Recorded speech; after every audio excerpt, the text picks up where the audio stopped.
Happy Facebook Live Wednesday. Today's topic is probably one of the most asked questions and something that causes every parent frustration. And that is, how do you get your child to listen, whether they're 2 or 22, right? The frustration is, why don't they listen? So does this happen to you? You ask your child to do something, and you ask nicely, you ask calmly, very deliberate, and instead of action, you get silence, nothing. So you wonder, maybe they didn't hear me.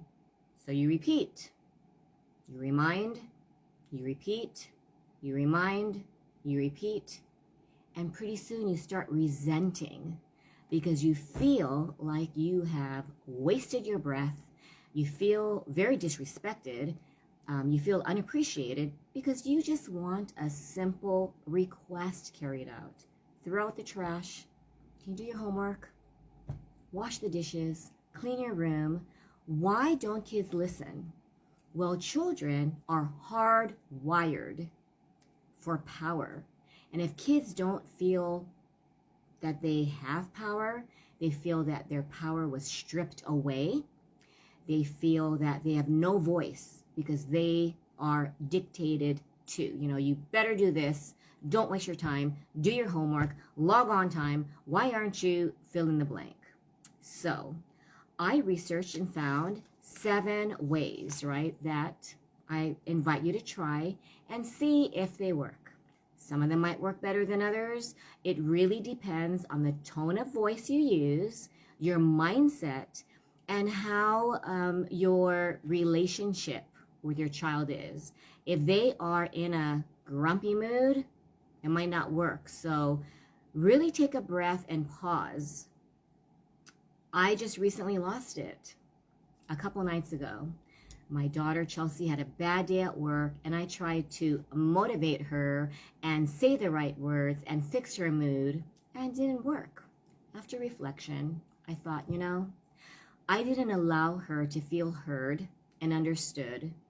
I just wanted to fix. We all want to make our kids feel better without realizing that they are like little people. They're not extensions of us, and they need a certain process. And if they don't have that and they feel like they lost power, they will not listen. They will refuse. And they just might be grumpy little creatures. So what can we do? First, get on their level. So don't talk down to them. It was a child psychologist who noticed at Prince William, he'll kneel down and really get to their child's eye level. You make sure that they are looking at you. They are not playing video games. They're not on the phone. They're not engaged in something else. So you have eye-to-eye contact. And you see them respond, and you really make sure that you have this connection, right? Number 2, do away with don't. Instead of, don't leave your toys all over the place, you say, please put your toys away in that toy bin. Please wash those dishes. Instead of, you never wash your dishes. You know how long those dishes have been in the sink? It's been at least 2 days. Please wash them. And that's it. Key, speak in a quiet tone, say please, and spare the lectures, which I'm still struggling with. Number 3, say yes. I'm not saying agree to every request. Can we go, this is prior to COVID, can we go to the movies? You say, yes. How's about next Saturday? You're not saying, yes, we can go now.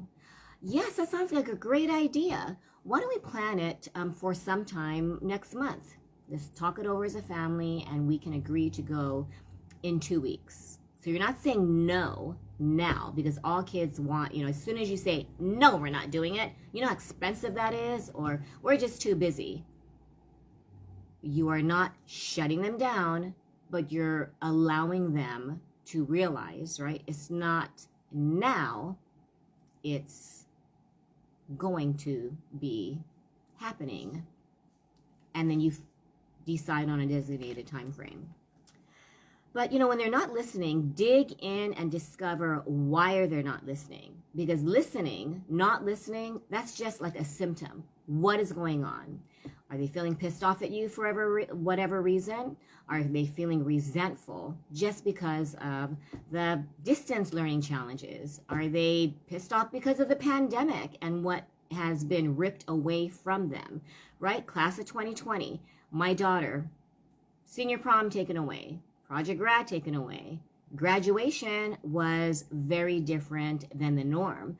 So a lot of things have been taken away from them. Field trips, physical activities and socialization has changed drastically. So you just think, what is wrong with you? Did you get, up on the wrong side of the bed? But they're going through a lot of stuff. Adults are struggling, so our little people in our lives are struggling as well. And that may be why they're not listening. We see it as a sign of disrespect, a sign that they're not, motivated, they're not responsible, they're not fill in the blank. They're just not meeting your expectations, right? And you think, what is wrong with you? I'm just asking you to respect me, to listen to me, and do what I ask you to do. That's it. But they're not where you're at. You're here, they might be here, and, their little brains are not developed.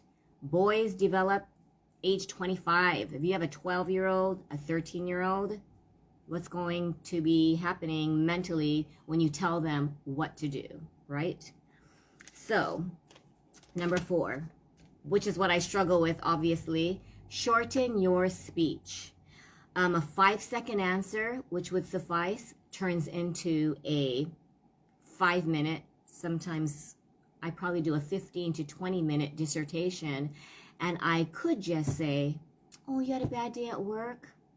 I love you and I have a hug for you if you want, instead of, we all have bad days at work. I remember when I was at Hawaiian Tel and people yelled at me, and you go on about how, being yelled at, having crappy days are part of life and it builds resilience and blah, blah, blah, blah. So shorten your speech, be concise, or you'll get tuned out. It's probably why my family tunes me out all the time, because I just don't know how to concise, so I'm trying very hard to stick to my notes. We only have 3 more tips to go. Oh, I do this. I didn't even know this was a tip. Say thank you in advance. But I used to do sort of passive aggressive. Oh, thank you so much. You did the dishes? Oh, you didn't. That's okay. Don't do that. Just say thank you for putting your towel in the laundry basket, rather than don't leave that dirty towel on the floor. So you get my drift, right? Say it so you're thanking them before they do it, which motivates them to do it. Because you're not being a dictator, you're not demanding it, you're showing appreciation for doing what you want them to do.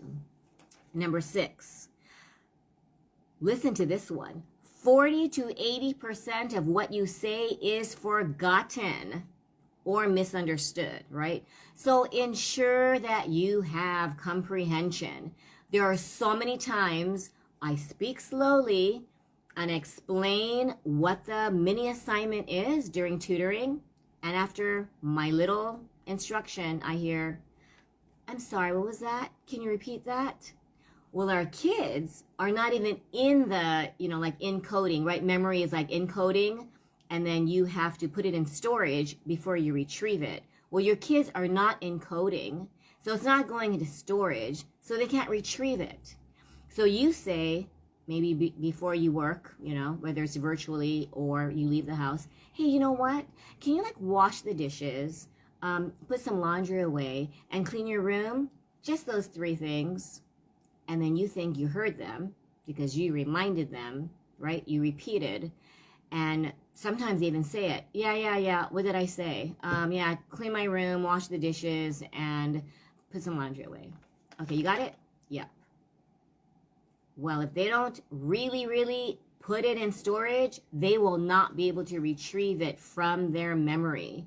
So I've had kids tell me, oh yeah, like 10 minutes before my mom comes home, I'm like, oh crap, I didn't do it. What was I supposed to do? And they hurry up and, put some laundry away, or they kind of make pretend that they clean their room, or they start their homework, maybe put down like the number 1, but they don't actually do it. But they can say, hey, yeah, I started it. Didn't write anything down, but, I got my paper out and I got my pen out, so that means I kind of started it. And number 7, make an observation.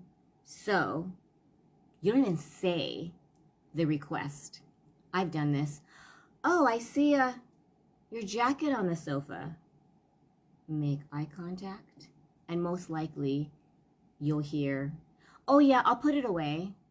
Okay, thanks for putting it away. In the next 5 minutes. You might not want to say that because then it gets them. Or you could say that. Oh, thank you for putting it away in the next 5 minutes. I do this. Hey, Mom, can you watch a movie with me? Sure. Why don't you just do the dishes? I don't think it'll take more than 10 minutes. And then I'll watch something with you. It works. Hey, Mom, can we take the dogs on a walk? Sure. You know what? Why don't you just pick up the dog poop and then we can go for a walk? Okay. But you say it in a very non-dictator type voice. And it will work. Because if you talk down to your child, you use the lecture, which I think it's in our DNA, the window will close. Hey, Kimberly, thanks for joining. Talking about why our kids don't listen and how we get our kids to listen, which is probably the $1 million question that has been frustrating parents ever since we've had kids. So those are the 7 tips. I'm going to just repeat them very quickly. Number 1, get on their level. Do not talk down at them. Eye contact, very essential. And really make sure that they are engaged. Number 2, do away with don't, right? Don't leave your toys all over the place. We'll transform to, please put your toys in the toy box. Your voice, the way you speak, the tone makes a big difference.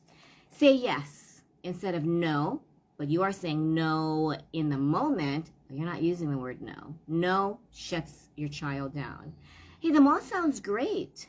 How's Friday after school or Sunday late afternoon?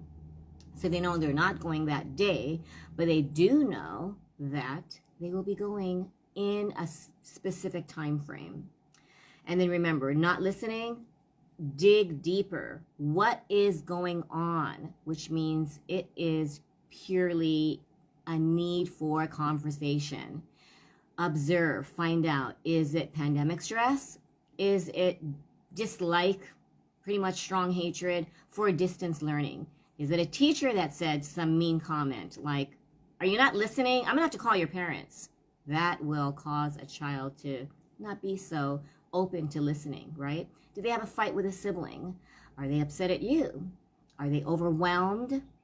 Are they feeling frustrated they can't socialize in person? What is going on?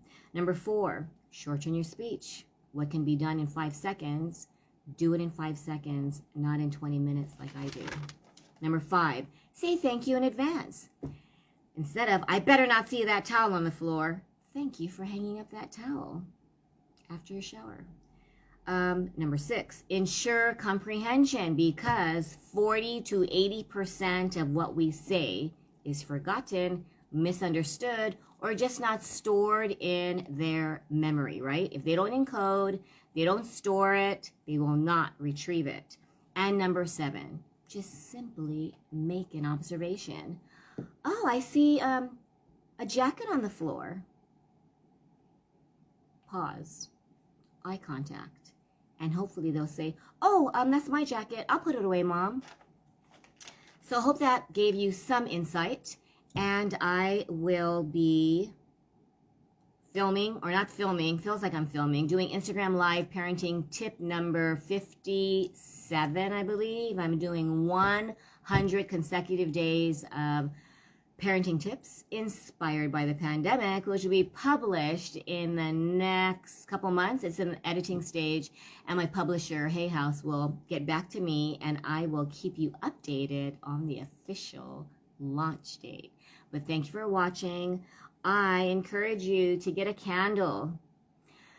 Close your eyes and just take the time to deep breathe and just enjoy the simple blessings in life. You know, we have our health, we have our home, we have food to eat, and we have our wonderful kids. I know sometimes they frustrate us. I often wonder, why did I want to be a parent so bad? And apparently that's natural to sometimes wonder why and if parenting will ever get easier. If you want to connect with me, please message me, and I will be happy to brainstorm ways to make parenting more peaceful and less stressful. Thanks, guys. Bye.